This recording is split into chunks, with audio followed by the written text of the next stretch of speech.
One of the main takeaways from going through this sort of write everyday initiative has been that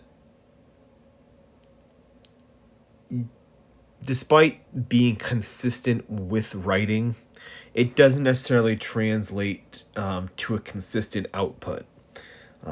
That was probably one of my biggest assumptions that I went in with that turned out to be false, was the idea that I sort of figured, all right, if you're going to write every day, what you put out, your word count, your total, I guess, volume of work for the day is going to be pretty consistent. Which for me, as you know, as you can look back at what I've done so far, that's definitely not true.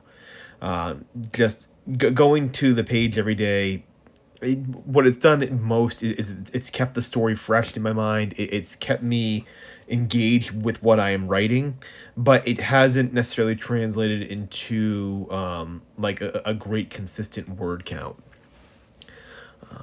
I'm not sure, why that is. My guess is just, there's so many factors that go into, the quality of your thinking, the quality of your writing every day, that despite the fact that you're sitting down to actually write every day, you can't treat the actual output of writing like a science. You can treat the process like a science. You can control, for the most part, the idea of showing up every day, but the actual product is not a science. It's an art, and you really can't control it. It's a bit like going to the gym every day and expecting that every day you're going to hit a new personal record. You're going to have like a better workout than the workout before. There's so many things that either happen, obviously, with your story, with your writing, to the millions of things that happen, when you're not at the desk, a million things going on in your personal life, your lack of, lack of sleep, a lack of food, whatever kind of affects the way you think.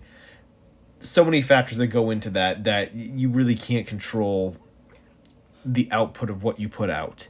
And again, that goes back to a lot of what I talk about when I talk about the idea of sort of not holding yourself accountable to a word count every day. Because, yeah, I could, put out more words a day and keep a consistent word count. But what that would do is it would compromise the words that I'm putting out. I'd be putting out stuff that's less quality. So often when I have a low word count day, it's because those are the best quality words I could put down for the day, rather than just jumping up and inflating my word count with things that are going to be crap that I'm going to end up taking out later on. And today just happened to turn out to be one of those days where everything was firing right. I was at the computer.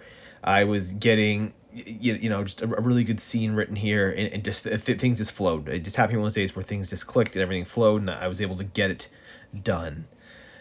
And I think that'll be the main takeaway just from all of this. It's almost like fishing in a sense. Like if you go out and you set out to go fishing every single day, you're not necessarily going to catch a fish every single time, but you're making yourself available so when the fish do bite, you'll be there to get it, rather than not showing up at all and not getting it and not catching a fish in a day you might have caught a bite. That's probably about as accurate a metaphor as I can offer for describing the muse, describing the inspiration, describing those days when you have really good sessions. You can't predict them, I don't think, but you can just be available for when those days show up. And so yeah, so it was a good day today. I got a good amount of editing done as well on that short story too. So hopefully, like I said, this will play over tomorrow and kind of play into the next week.